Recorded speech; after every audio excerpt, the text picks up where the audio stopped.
이재명 대통령이 5일 바이오 산업 발전 방안을 논의하기 위한 토론회에 참석했습니다. 현장의 목소리를 듣고 바이오 산업 혁신에 대한 여러 재원을 아끼지 않았는데요.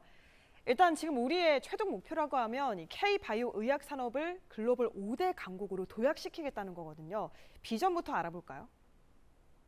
네, 맞습니다. 이게 가장 시장에서 원했던 게 바로 비전이었습니다. 목표 제시. 우리는 이렇게 가야 된다. 방향을 제시하는 건데 이제 네. 정부가 그 방향을 딱 제시를 한 거죠. 왜냐하면 이 의학 제품, 그러니까 바이오 쪽 같은 경우는 시장성이 굉장히 큽니다. 이게 오히려 반도체 섹터보다 시장성이 3배 이상이에요. 그러니까 바이오 산업이 어느 정도로 이제 큰지를 아실 겁니다. 그래서 우리나라가 이제는 바이오에 대한 이제는 3대 목표, 이거를 이제는 이번에 이제 천명을 한 상태죠. 그래서 글로벌 5대 강국으로 도약을 하겠다, 이렇게 밝혔는데 우리나라는 지금 바이오 쪽의 의약품 쪽으로 본다 그러면 세계 수출 12기업입니다. 12나라거든요. 그래서 이거를 5대 강국으로 간다는 거죠. 이런 걸 본다 그러면 이제 3대 이제 목표를 정했어요. 2030년까지 이제는 바이오 약품 수출 2배 달성하겠다. 이렇게 이제는 목표를 정했고요. 그다음에 블록버스터급 신약 3개를 이제 창출하겠다. 이렇게 얘기했습니다. 또한 글로벌 임상시험 3위에 달성하겠다. 임상시험 3위라는 얘기는 그만큼 신약 개발에 이제는 투자를 많이 하겠다. 그런 의미로 해석할 수 있죠. 그래서 의학산업 대도약 목표를 정했다라는 거. 중요한 게 이거예요. 목표를 정했다라는 거. 이렇게 목표를 정했기 때문에 우리의 이제는 뭐 민간 기업이라든지 정부가 하나의 뜻으로 이제 이루어진다는 거죠. 그래서 이런 점들은 전 눈에 띕니다. 특히 이제 바이오 의학 산업이 뭐 국방이라든지 아니면은 뭐 전 세계에서 지금 가장 핫한 이제 섹터로도 알려져 있고 모든 산업에 다 연결돼 있거든요. 그래서 저는 이 바이오 의학 쪽에 이제는 정확한 목표 설정이 굉장히 주요했다라고 생각을 해봅니다. 혁신 촉진해야 됩니다. 그래서 이제는 거기서 나왔던 얘기가 또 하나가 수요자 체감형 규제로 이제 대전환하겠다라는 이제 목소리도 나왔고요. 특히 기술, 인력, 자본 이게 너무 중요하죠. 기술이 있으면 뭐합니까? 계속적으로 자본이 있어야 되거든요. 우리는 인재들이 많습니다. 제가 봐도 참 머리가 똑똑한 민족이 우리나라인데 그래서 제가 봤을 때는 기술, 인력 같은 너무 좋아요. 근데 자본이 정말 안타까웠거든요. 항상 이게 뭔가 하려고 해도 뭔가 자본이 있어야 더 크게 성장하는데 근데 이번에 정부가 이렇게 기술과 인력과 자본 이게 연계 효과를 내겠다라는 거 그래서 아주 핵심을 찔렀다라고 생각을 해봅니다. 그래서 혁신 성장을 가속화시키겠다라고 밝혔고요. 또 한 가지 눈에 띄는 게 앵커와 바이오텍 이런 기업 동반 성장 얘기입니다.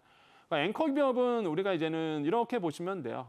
한마디로 이제는 대기업, 중견기업 한마디로 그 분야에 중심 역할을 할 수 있는 이런 어떤 역할을 하는 게 이제 앵커 기업인데 이제 바이오텍, 그러니까 창업 이제 신생 바이오 쪽에서 이제 창업하시는 이런 기업들과 연계한다는 거죠. 한마디로 이제 앵커 기업이 이끌어주는 이런 어떤 시너지 효과가 나올 것으로 보고 있습니다.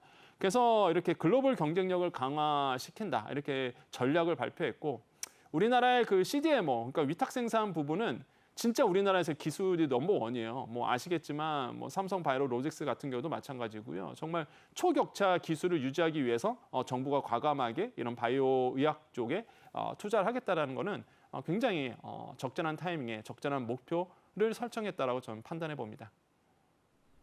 네. 이재명 대통령은 토론회에서 바이오 산업 혁신 속도전과 함께 규제가 걸림돌이 되지 않도록 하겠다는 점도 강조했는데요. 관련 내용 듣고 대담 이어가겠습니다. 이 산업의 특성상 연구개발이 매우 중요한 것 같고 연구개발에 있어서 정부가 그 장애가 되지 않도록 그 인증 절차들을 좀 신속하게 해주는 게 중요할 것 같습니다. 물론 이제 그 과정 자체도 혹여라도 의심살 여지가 없도록 투명하게 공정하게 하는 것도 중요하겠죠. K-바이오 산업 자체를 또 성장시키기 위해서는 결국 규제 허들이 낮춰져야 할 텐데요. 수요자 맞춤형으로 규제를 개선하기로 했습니다. 개발부터 시작해서 뭐 허가, 시장 진입 단계 이렇게 나눠서 이뤄진다고 하죠. 네, 맞습니다. 저도 이제 혁신 토론회를 지켜봤는데요. 거기에 네. 이제 나오신 많은 이제 관계자분들이 이런 이 규제 혁신에 대해서 많은 목소리를 냈고 또한 그 목소리를 듣고 이재명 대통령께서 그 부분에 대해서 이제는 얘기를 많이 나눴죠. 그래서 이제는 이 규제 부분에 대해서 수요자 중심에서 이 규제를 혁파하자라고 이제 얘기를 했는데요. 여기서 보면 이제 개발 단계에서는 이제 개발을 가속하기 위해서 규제 혁신을 하자. 그래서 개선을 추진하기로 했고, 특히 이제 신기술 개발 부분에서 이런 AI를 활용해서 의약품을 이제 개발하는 것, 이런 것도 아이디어가 나왔습니다. 또한 기술 개발에 대한 안정성, 유용성, 평가 기준도 이제 AI를 1차적으로 도입을 해서 이거를 좀 신속하게 진행하는 것, 이런 것도 이제 얘기가 나왔고요. 또 허가 단계로 간다 그러면 가장 중요한 게 고도와 투명성 부분입니다. 이 부분을 어떻게 제고할 수 있는가에 대한 부분이거든요. 여기서도 마찬가지입니다. 이것도 이제 AI를 이제 활용해서 좀 속도전을 하자라고 했어요. 특히 이제는 이런 AI 심사를 통해서 자동화, 효율화를 이제 하겠다라고 이제는 추진 계획을 했고요. 저기 지금 저 자료 화면도 나오고 있잖아요. 정말 열띤 토론이 있었거든요. 예, 보면 저도 보면서 야, 우리나라에 이렇게 인재들이 참 많고 목소리들이 참 많다. 그래서 이렇게 혁신 토론회를 열었다는 그 자체만으로도 이제 민간에 있는 목소리, 그러니까 수요자 측면이죠. 이런 것들에 대해서 실제 이제는 이런 혁신에 대해서 규제에 대해서 귀담아 들었다는 게 의미가 있습니다. 또한 허가, 급여 평가, 약가 이제는 협상 동시 진행하도록 제도화하겠다. 요거는 2027년까지 이제 목표를 기간을 정해놨습니다. 그래서 그렇게 된다 그러면 일단 임상 3상 통과하고 나서 이제는 바이오시밀러 같은 경우가 만약에 나온다 그러면 이제 건강보험으로 적용할 수 있는 단계가 확 줄어들거든요. 그럼 더 빨리 좋은 의약품 이런 것들이 이제는 사실상 시장에 이제 출시가 되죠. 그러면 수요자 입장에서는 더 싼 가격에 품질 좋은 약을 만날 수 있기 때문에 부담도 줄어들 겁니다. 그래서 이렇게 동시에 진행을 한다는 것, 이런 것도 토론회에서 나왔던 정부가 밝혔던 또한 이슈기 때문에 저는 이대로만 잘 흘러가 주기를 좀 계획된 대로 가죽 진행해 주기를 좀 희망해 보겠습니다. 평론가님께서 앞서 짚어주신 것처럼 K-바이오 시장, 이 산업 종사자들이 어떻게 보면 가장 기대를 하고 필요하다고 생각했던 것들을 이번에 정부가 지원해주겠다고 나선 건데요. 기술과 인력 그리고 자본을 연계하는 방안도 나왔는데 좀 실질적인 해법이 될 수 있을 것 같습니다. 어떻습니까?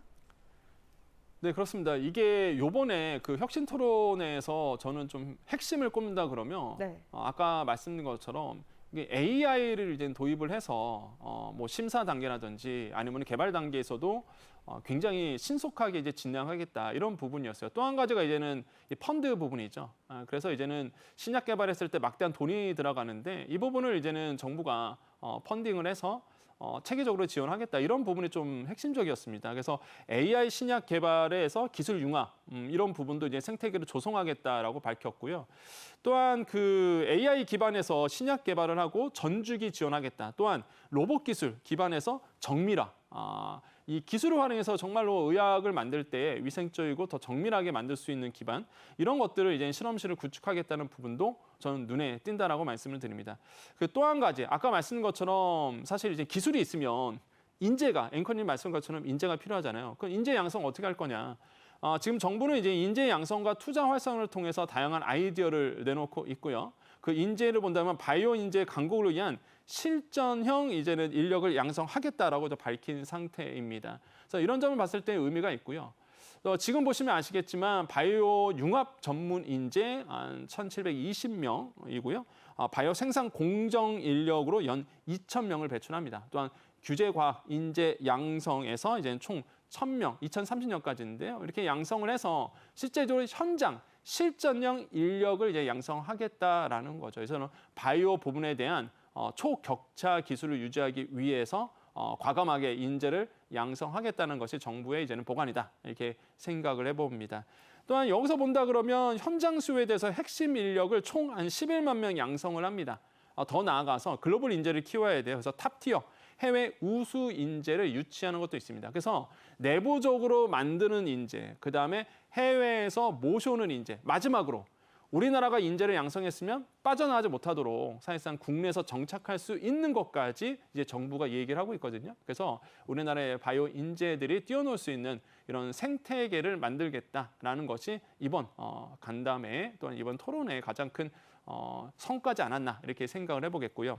또한 이 바이오 투자 부분도 굉장히 저는 적절했다고 보여집니다. 왜냐하면 이 바이오라는 게 사실 막대한 또 투자 금액이 들어갈 수밖에 없습니다. 왜냐하면 인간이 먹는 거다 보니까 뭐 임상도 들어갈 수밖에 없는 부분이거든요. 지금 이제 바이오 투자 시장 활성화 정부 펀드를 이제 받습니다 했더니 초기 단계는요.